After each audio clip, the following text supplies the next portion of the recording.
All right, everyone, welcome back to the Land of Chem. I am your host and the author. My name is Jeffrey Durham. Thank you all so much for joining me again. All right, everyone, welcome back. This is Sunday Site Visit 47, and today I will take you along with me to explore two more ancient sites from our recent expedition to the Fayum Oasis, the Pyramid of Lahun, and the Pyramid and Labyrinth of Hawara. That's right, ladies and gentlemen, there is an immense underground labyrinth in Hawara that still remains buried below the sands. But just wait until you see what was revealed about this structure during the 2008 Mataha project to scan the labyrinth. If this is the type of content you're interested in regarding the ancient technology of a lost civilization utilizing physics and chemistry, and the function of the Egyptian pyramids and other ancient structures from across the world, this is the channel for you. So please subscribe to the Land of Chem here on YouTube. Don't forget, click that little notification bell so that you do not miss the new episodes that premiere twice per week. Please like, comment, and stay tuned if you want to help support this channel and get access to exclusive research-related content and unreleased footage. Please join the members-only channel, link in the video description below. Or if you want to pick up a copy of the book or grab some merch, check out thelandofchem.com. If you want to follow me on Instagram, my handle is @thelandofchem. Also, don't forget, when you finish watching this video, please go subscribe to our two new channels here on YouTube, Egyptian Trash Cats and Egypt Eats. Ladies and gentlemen, as always, thank you all so much for the support. I think that's it for the intro. So without further ado, let's get right to it. All right, everyone, here we go with tonight's episode, and buckle your seatbelts because this is about to be a wild ride. So to begin, let me say that the structures of the Fayum Oasis are extremely ancient, and I truly believe that they predate the construction of the pyramids along the western bank of the Nile River, as proposed in my explanation of the Pyramid of Meidum being a predecessor to the Red Pyramid in Dashur. Now, let me show you this. Here at the top left, you can see a structure called Qasr el Saga, or the Palace of Gold, recently presented on the members-only channel. And here on the bottom right, you can see the Labyrinth of Hawara and the result of the laser scanning project that I will get to at the end of the episode. And in this brief passage here, stating, other sites in the Fayum are more difficult to explain in terms of their alignment. Medinet Madi, otherwise known as the City of the Past, is not aligned in known geographical or astronomical directions. However, its minor axis would have aligned with minor lunar standstills relative to the Hudson Bay Pole, the hypothesized location of the North Pole during the North American Ice Age, 20,000 to 45,000 years ago.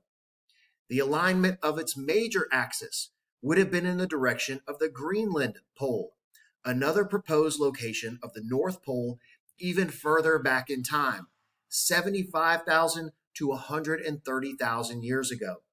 Subsurface features at Hawara, referring to the underground labyrinth, which are not aligned with the Pyramid of Amenemhat III, are also oriented in the direction of the Greenland Pole. Based on the application of Hapgood's theory of crustal displacement theory, these alignments may be the fingerprint of at least two prehistoric civilizations in the Fayum Oasis over the past 100,000 years or so. And ladies and gentlemen, in today's Sunday site visit, you will get to see up close in person evidence of this overwhelmingly sophisticated ancient civilization, beginning with the Pyramid of Lahun, which you can see here in a digital 3D recreation by R.F. Morgan, showing the enclosure or reservoir wall surrounding the structure. The Queen's or satellite pyramid here, a series of several other structures here on the north side, and here on the south, the underground passage leading into the primary chamber located here. Now, on to the construction. The pyramids of Lahun and Hawara are similar in that they both share a combination of limestone and mud brick utilized in the pyramid core, a technique that would later be implemented within the Black Pyramid in Dashur. As you can see here in two diagrams showing the core of the Pyramid of El Lahun, with the limestone shown here in white and the mud brick here in gray, which again is compared to the construction of the Black Pyramid here on the right, with the Pyramid of El Lahun at the top, and the Black Pyramid casing stones over mud brick here on the bottom right. And here are some pictures from my 2021 research expedition showing these limestone core elements still protruding from the mud brick body of the pyramid here on the left. And yes, this structure was once completely cased in finished limestone, making it a complete tetrahedral pyramid, as you can see here on the right, some of the casing stones still remaining around the outside of the structure. But almost nothing is left of that pyramid shape today. And during my 2021 research expedition, we walked the perimeter of the structure inside of the enclosure, and I discovered several areas of bedrock that were highly concentrated with iron oxide. As you can see here, with these huge chunks of reddish orange limestone and some extremely eroded looking bedrock back here. But I also discovered deposits of what appeared to be almost metallic iron, like this one here, which looked and felt exactly like a melted lump of iron embedded into the ground. And I found more of this at the Pyramid of Hawara, as you will see in just a moment. Now, in my recent expedition to the Fayum Oasis a few weeks ago, my second time visiting this area, I finally got some footage from inside of the underground passage and chamber system that you can see here. And another interesting detail regarding the Pyramid of the Fayum Oasis is that they are all tapped into the subterranean water table below the structure, with a system of well shafts that you can see here, and another 3D recreation by Keith Hamilton, an indication that they were intentionally and functionally connected with the water entering these systems.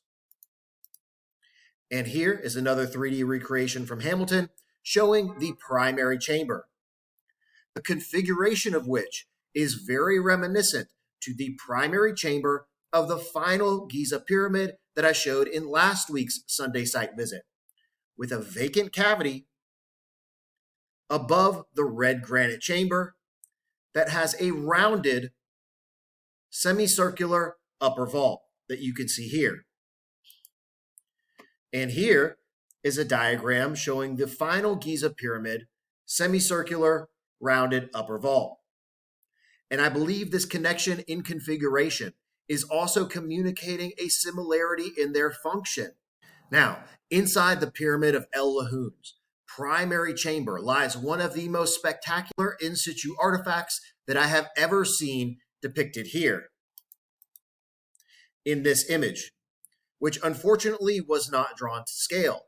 However, I will note here that the width of this container is approximately 97 inches, which has a strange connection to the measurements at Stonehenge, with the inner sarsen ring having a diameter of approximately 97 feet.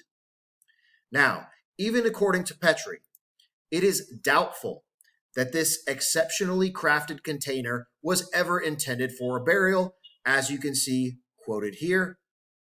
From a quote by Petrie, strange to say, there is not a trace of a coffin or a lid to the quote-unquote sarcophagus. And indeed, as this chamber is not under the middle of the pyramid, it may be questioned whether the real interment is not yet to be reached by some other passage. And up here at the top, is a drawing of an offering table that was discovered at the site that appears very similar to the ceremonial magic tablet that I found in the Cairo Museum. So I'll put in a clip of that artifact now, and then we'll take a journey inside the pyramid of El Lahun. And at this point, I will say that the primary chamber of El Lahun is quite unique in comparison with the other chambers within the Egyptian pyramids, where the temperature inside of them is quite cool. But inside the red granite chamber of El Lahun, it is extremely hot and humid. And this, ladies and gentlemen, is just part one of today's Sunday site visit. There's more. All right, everyone, we are here today at the Egyptian Museum in Cairo and just happened to stumble across this quote-unquote offering table. And you can see here, this is a small-scale inscription of the large component here. So this is your instruction manual for the chemistry. These are little mixing bowls here. There's one here. And I would say that this is essentially, quote unquote, your magic spell that is inscribed around the outside of this alabaster piece. So for any of you that are familiar with ceremonial magic, sigils, and all of these sort of things, this speaks to me as the function of this particular device as preparation of your sacred ritual chemicals. All right, everyone, welcome back to part two of our expedition to investigate the pyramids of the Fayum Oasis.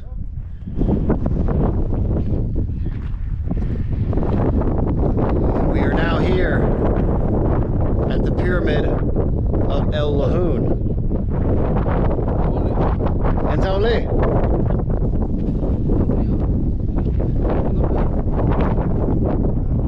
And I guess we're gonna get right to it and descend into the internal components of the structure.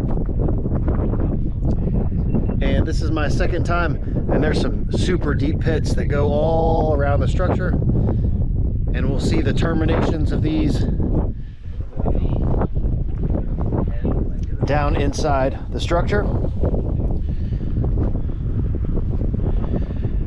Here you can see the stairway, and we're going to do a time lapse because there's a rather long corridor that leads into the primary chamber, in which is one of the most spectacular in situ artifacts that I have seen ever in my expeditions across Egypt. So here we go, inside the pyramid of El Lahun.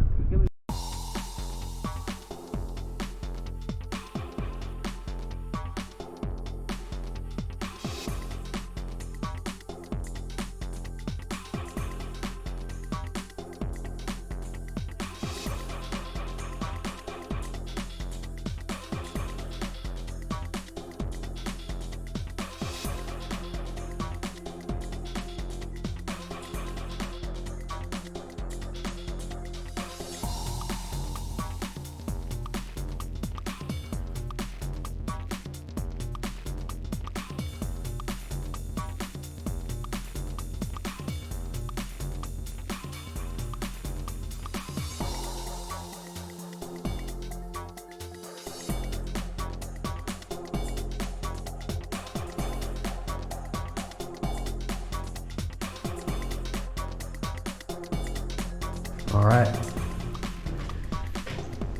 now here we are in. All right, quick battery change and we're back in business. So this is all restoration work, and we're gonna go here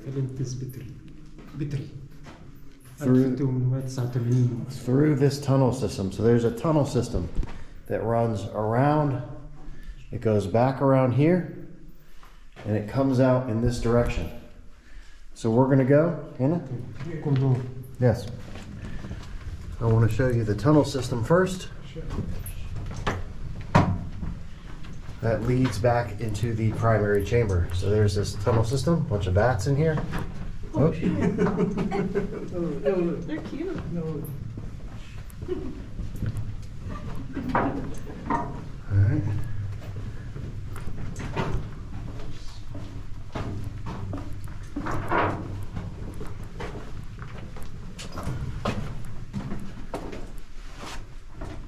And some supports back in here. Okay. No, ahead. No problem.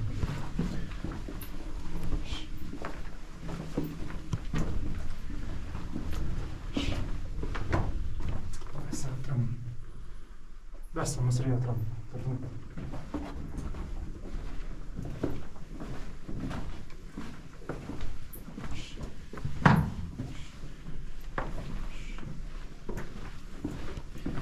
And this tunnel will lead us back to the other side of the primary chamber. Here, Iowa. It's granite. Granite swamp. Okay. So this is it, ladies and gentlemen. We're going to cross through this threshold here. You can see the red granite. Granite swamp. And this Sunset.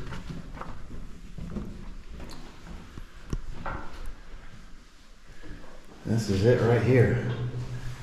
So we are now inside. So let me give you some orientation. We just went through this tunnel system here, which, look at that, brought us through this opening here where Lex is, and this is just an ancillary side chamber over here.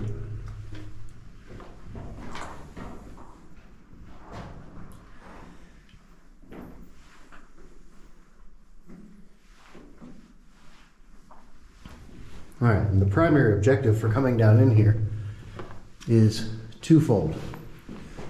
First, so this is a red granite interior chamber, which, if any of you have been following the channel, is very reminiscent to the red granite chamber inside the Pyramid of Menkaura, which also has the arched semicircular vaulted ceiling.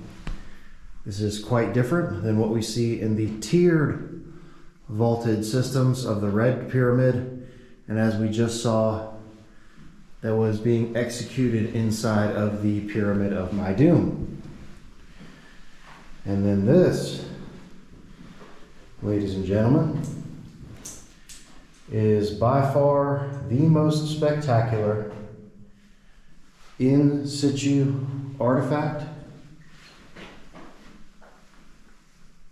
of ancient stone masonry that I have seen in Egypt. There is absolutely nothing that I have seen that equals the craftsmanship of what you see here. I mean, this thing is just, but even to the naked eye, you can see that's not a precise 90-degree angle. It's pretty damn close, but it's not exact.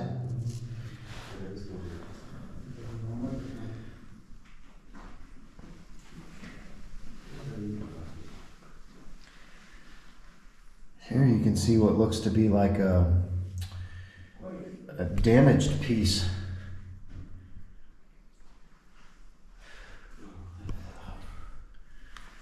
The inside, you can see this circle piece right here, this patch right here.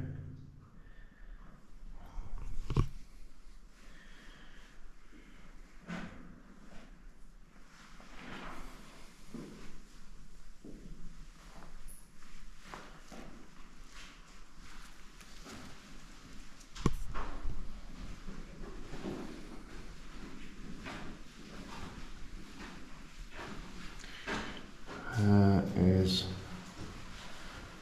spectacular. And I would definitely say that the craftsmanship of this piece of stone vastly surpasses that of what we see in the Serapeum.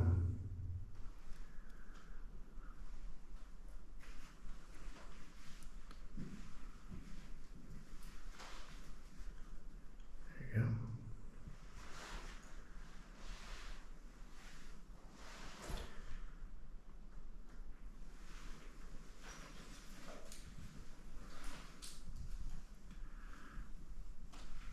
This thing is just badass.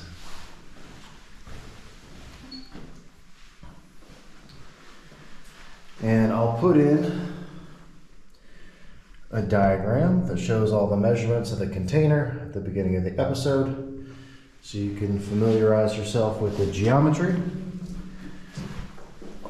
More specifically, so you can see here that the container is sitting flat on the ground, but it's higher on this end,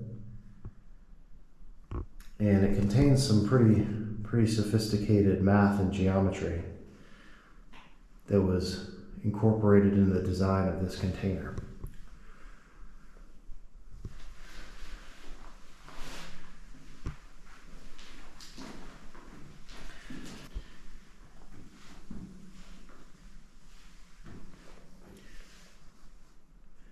And this is by far my favorite piece of stonework.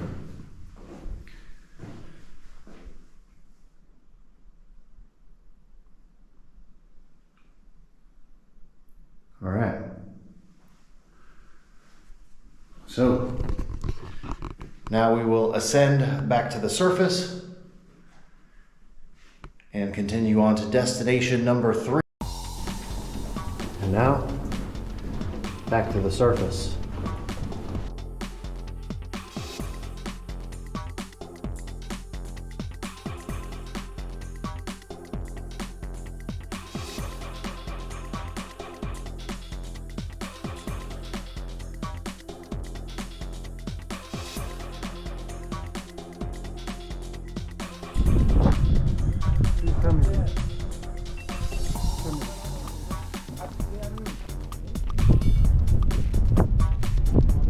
And just a quick announcement, new Land of Chem merch is now available.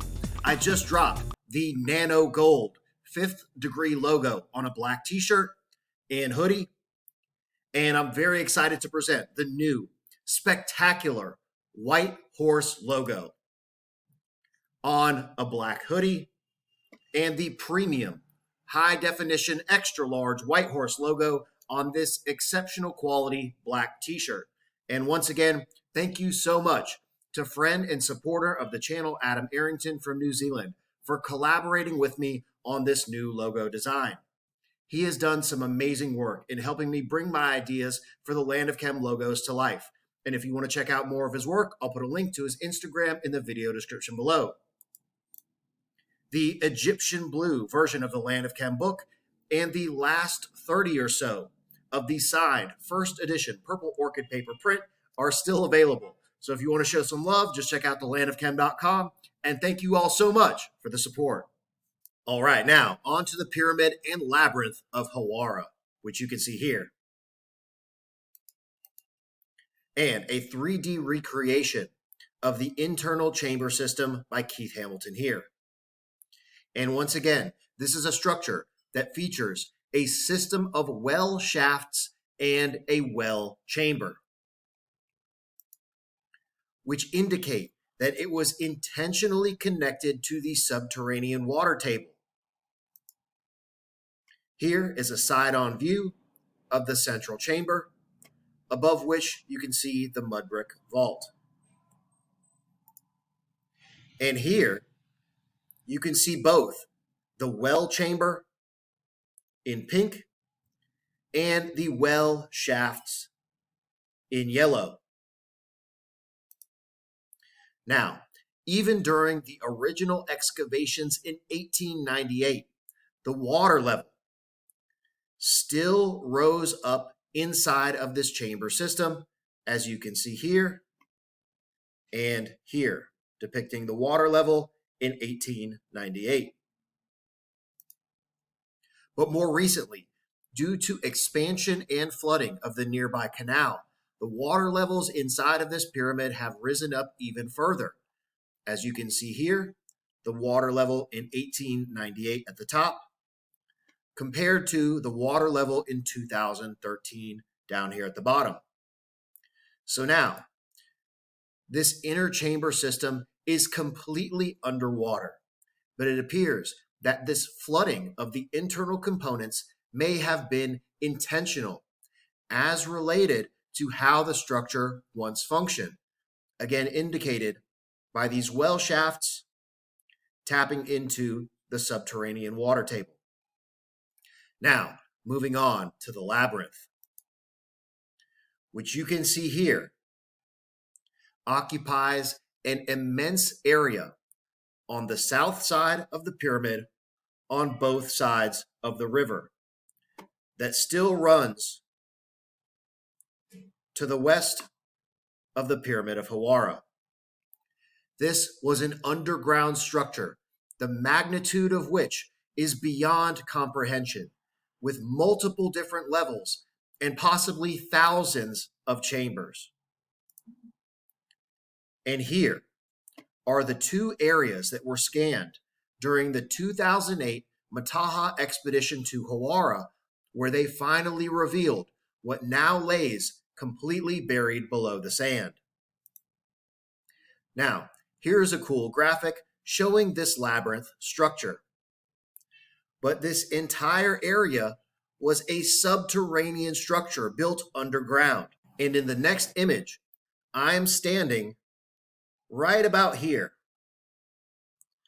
about to cross over this little bridge so that we could access the western side of the labyrinth. This picture, coming from my 2021 research expedition and looking quite jacked at the time, rocking the OG Land of Chem second degree t-shirt with the ammonia molecule red pyramid logo that I personally designed, still available at thelandofchem.com. And here is a recent picture from our journey to Hawara, where you can see the remains of the temple threshold on the western bank of the river. And again here from the other side of the water. And this should give you some impression of what is still buried underneath all of this sand. It was indeed a colossal, megalithic structure and one of the greatest secrets and mysteries of ancient Egypt. Now, while I was exploring this area in 2021, I discovered more of these. What appeared to be almost like bars of metallic iron running through the bedrock, just like I showed before at the pyramid of El Lahun. These bars felt like iron metal that had somehow been melted and fused into the rock, quite different than the iron oxide deposits that I've shown on the Giza plateau. And last but not least, on to the laser scanning of the labyrinth. So here on the left is an image showing what was discovered during the Tuatha 2008 scanning project.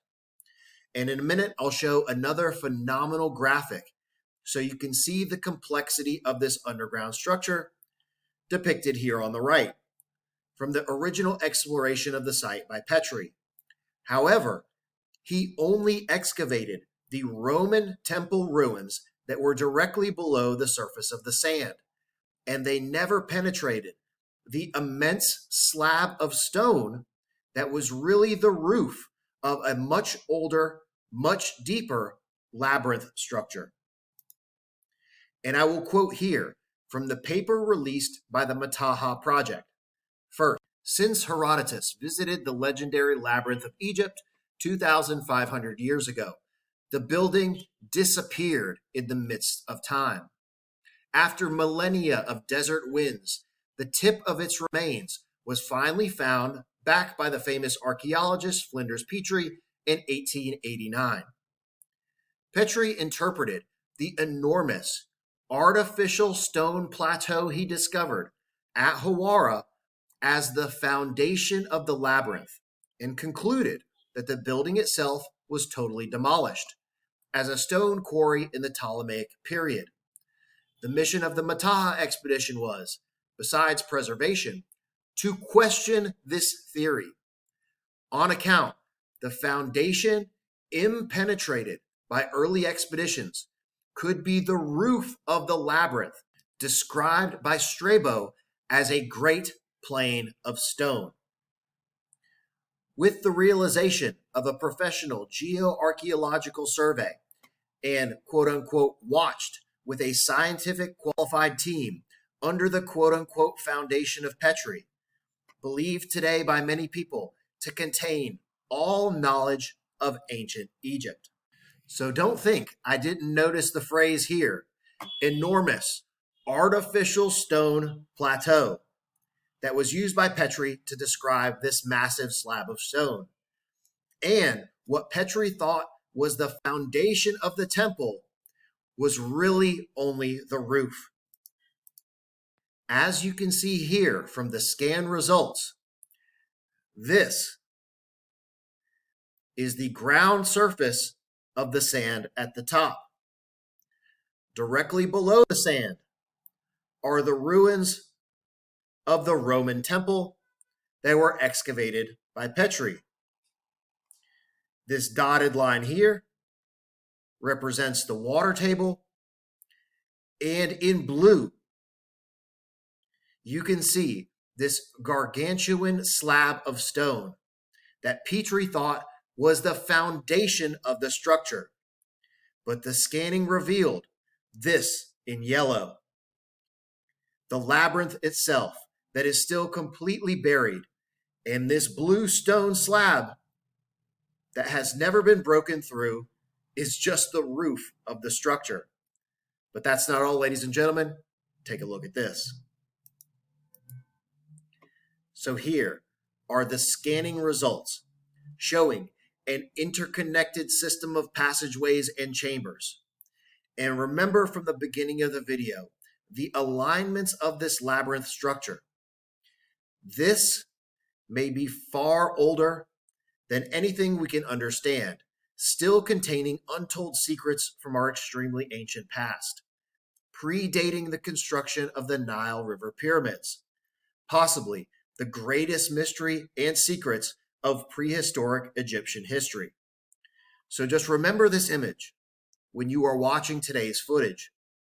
And I can tell you that it is a surreal experience to walk around the ground here in Hawara, knowing all of this is still buried below your feet. Hope you enjoy. All right, everyone. Now, the absolutely immense field that you see in front of me may not appear to be much on the surface, but this entire area, surrounded by the palm trees here, all the way in the back there,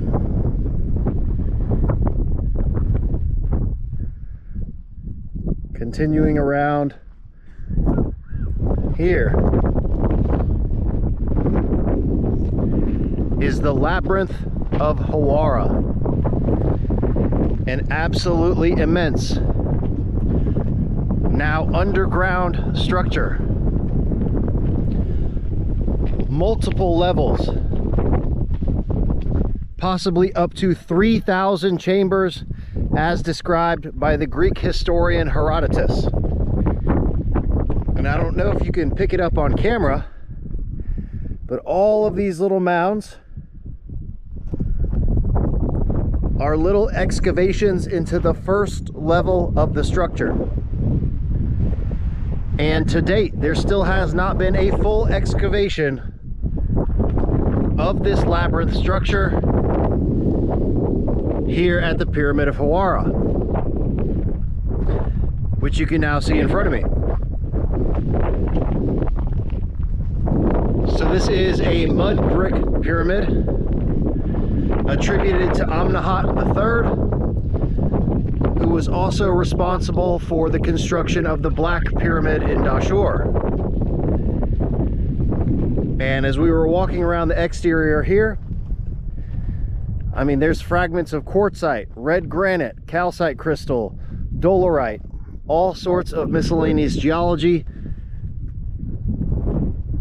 that was utilized in the construction of this entire site.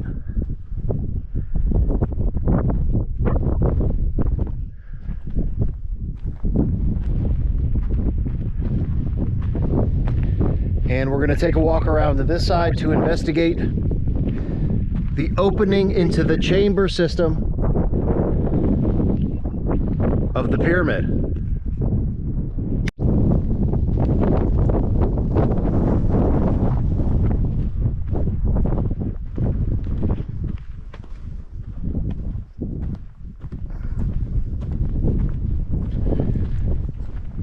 All right, so here's another small little display of some of the geology.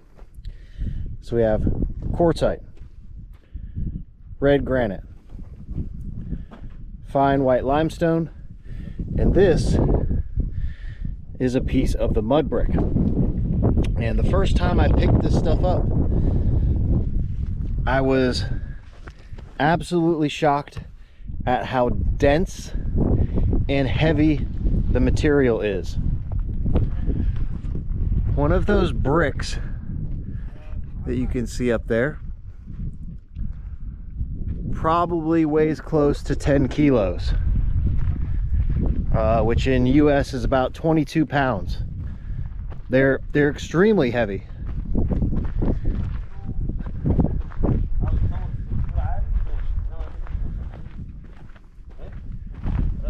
And the last time that I was here, the gate was completely closed, and we didn't even get a chance to walk down inside of here. So the mud brick exterior might not look like much.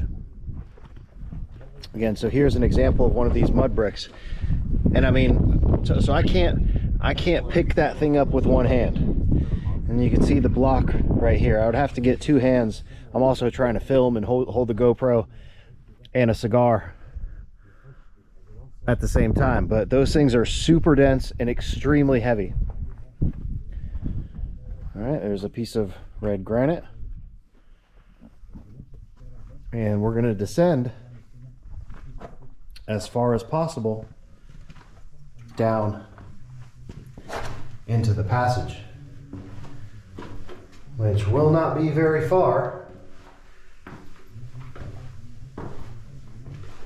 because as we get down to the bottom of this thing here, you can see it is completely filled with mud and water. The interior components of this structure are completely inundated.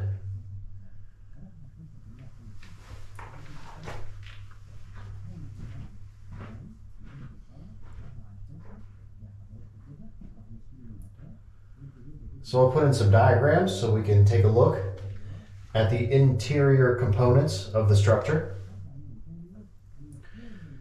Some extremely fascinating details about the construction of these inner chambers.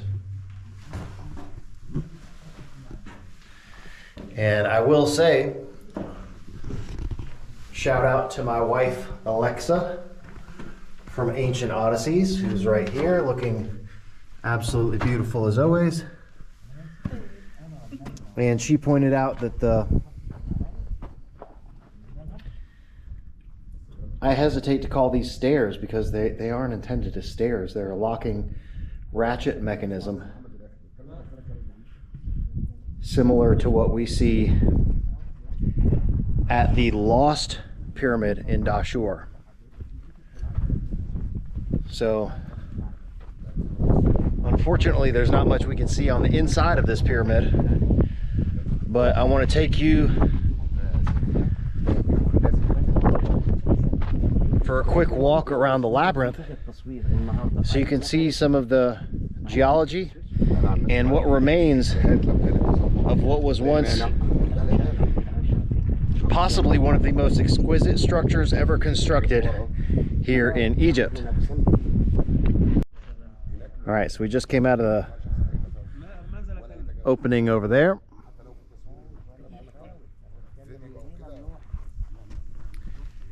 And we're going to take a quick walk so I can show you the remains of some geological fragments that are still down here.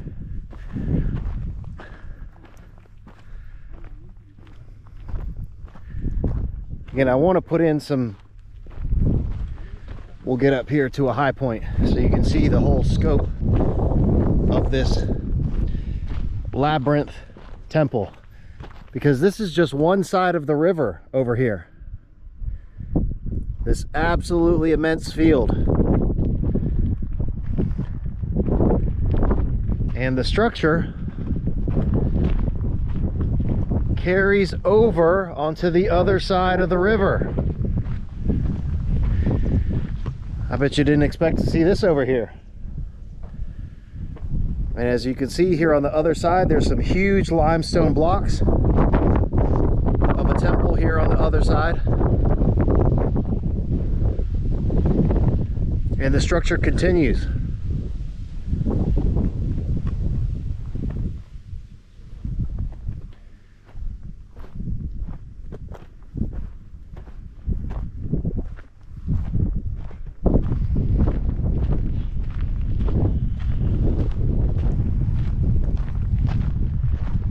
So down here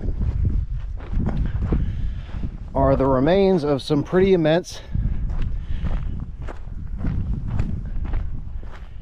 fragments of red granite. There's also a bunch of quartzite scattered about here, but these are huge pieces of red granite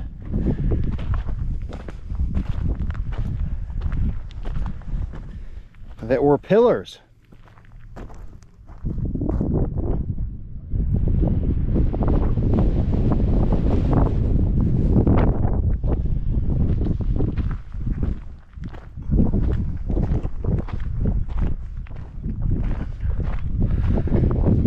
She is absolutely dying to just go dig through all these holes and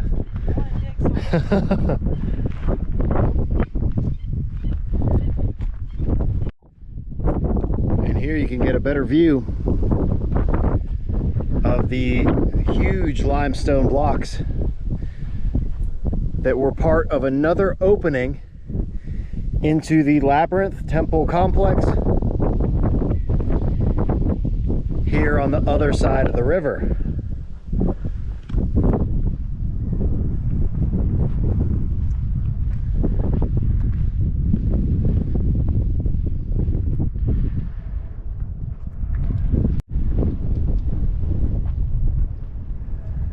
So just remember, when you see this whole area, there is a multi-level underground structure, a labyrinth, a huge maze temple complex that is buried underneath all of this sand. So multiple levels. All right, everyone, that is it for today's video. This was Sunday Site Visit 47, the Labyrinth, Hawara, and Lahun. I really hope you enjoyed today's video, and in the next episode in the series, a massive research-related episode regarding the function of the Osireion. This is an episode you do not want to miss. So if you're interested in the ancient technology of a lost civilization, utilizing chemistry and physics, and the function of the Egyptian pyramids and other ancient structures from across the world, this is the channel for you. So please subscribe to the Land of Chem here on YouTube. Don't forget, click that little notification bell, like, comment, and stay tuned. If you want to help support the channel, check out the Land of Chem members only channel for exclusive research and unreleased footage, and thelandofchem.com if you want to pick up a copy of the book or grab some merch. If you want to follow me on Instagram, my handle is @thelandofchem. Also, don't forget, please go subscribe to our 2 new channels here on YouTube, Egyptian Trash Cats for all you cat lovers out there, and Egypt Eats for food reviews from all the restaurants that we visited on our expedition across the world. Ladies and gentlemen, as always, thank you all so much for the support. I think that's it for today's episode. So I will see you next time.